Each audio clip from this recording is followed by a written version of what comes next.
ഈശോയാൽ സ്നേഹിക്കപ്പെടുന്ന silent rose കുടുംബത്തിലെ എല്ലാ പ്രിയപ്പെട്ടവർക്കും സ്നേഹവന്ദനം.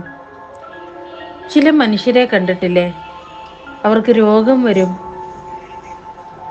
കടബാധ്യതകളുണ്ടാകും, സാമ്പത്തിക ഞെരുക്കമുണ്ടാകും, മറ്റുള്ളവർ മനസ്സിലാകാതെ തള്ളിപ്പറയുന്ന ഒരുപാട് അവസരങ്ങളുണ്ടാകും.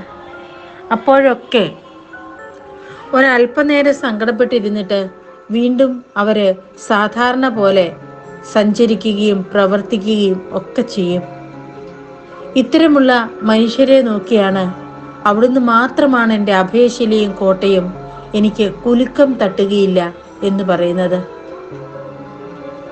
ദൈവത്തിൻ്റെ കാരുണ്യത്തിൽ വിശ്വസിക്കുകയും ഏതൊരവസ്ഥയിൽ നിന്നും, അത് ചിലപ്പോൾ എൻ്റെ കഴിവുകേട് കൊണ്ടുണ്ടാകുന്ന അവസ്ഥയാവാം, എൻ്റെ അറിവില്ലായ്മ കൊണ്ടുണ്ടാകുന്ന അവസ്ഥയാവാം, എൻ്റെ മടി കൊണ്ടുണ്ടാകുന്ന അവസ്ഥയാകാം.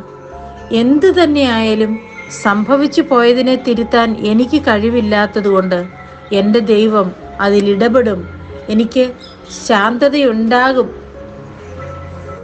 എന്ന് കർത്താവിൽ ശരണം വെക്കാൻ കഴിയുന്ന ഒരു വ്യക്തിക്ക് മാത്രമേ സമാധാനം ഇന്നത്തെ കാലത്ത് അനുഭവിക്കാനായിട്ട് പറ്റുകയുള്ളൂ. ദൈവത്തിൽ ശരണം വെച്ചാൽ, അവിടുത്തെ മുൻപിൽ ഹൃദയം തുറന്നാൽ അവിടുന്ന് നമ്മളെ സ്വീകരിച്ച് സംരക്ഷിക്കുമെന്നുള്ളത് ഒരു സത്യം മാത്രമാണ്.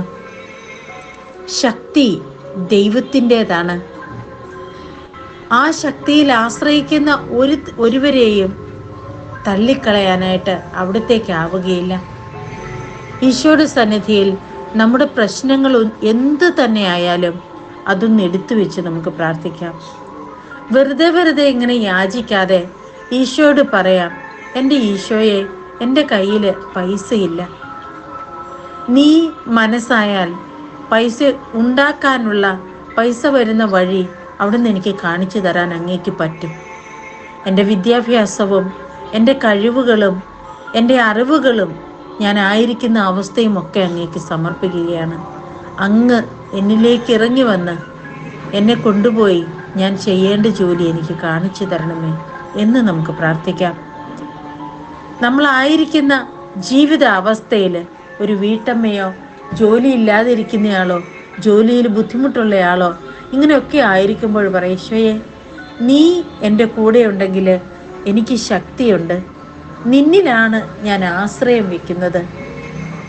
അവിടുത്തെ ശക്തിയിൽ ആശ്രയിച്ചുകൊണ്ട് ഈ ഒരു ദിവസം, ഈ ഒരു പ്രശ്നത്തിലൂടെ ഞാൻ കടന്നു പോകുമ്പോൾ അങ്ങയോട് ചേർന്നിരുന്നു കൊണ്ട്, അങ്ങാണ് എൻ്റെ ശക്തിയും ബലവും, എനിക്ക് അഭയം നൽകുന്ന രക്ഷാശിലയും കോട്ടയും എന്ന് നമുക്ക് പറയാം. അങ്ങനെയാവുമ്പോൾ അവിടുത്തെ കരുണ നമ്മളെ പൊതിഞ്ഞു സൂക്ഷിച്ചുകൊള്ളും. അങ്ങയുടെ കാരുണ്യത്തിന് അനുസരിച്ച് അവിടുന്ന് നമ്മളോട് കൃപ കാണിക്കും. ഈശോയെ സമർപ്പിക്കുന്ന നാഥ, ഇന്നത്തെ ഒരു ജീവിതം അങ്ങയുടെ സന്നിധാനത്തിനരികിലേക്ക് ചേർത്ത് വെക്കുകയാണ്. കൂടെ ആയിരിക്കണമേ, കൂട്ടായിരിക്കണമേ, കൂടെ ഉണ്ടാവണമേ ഈശോയെ. ആമേൻ.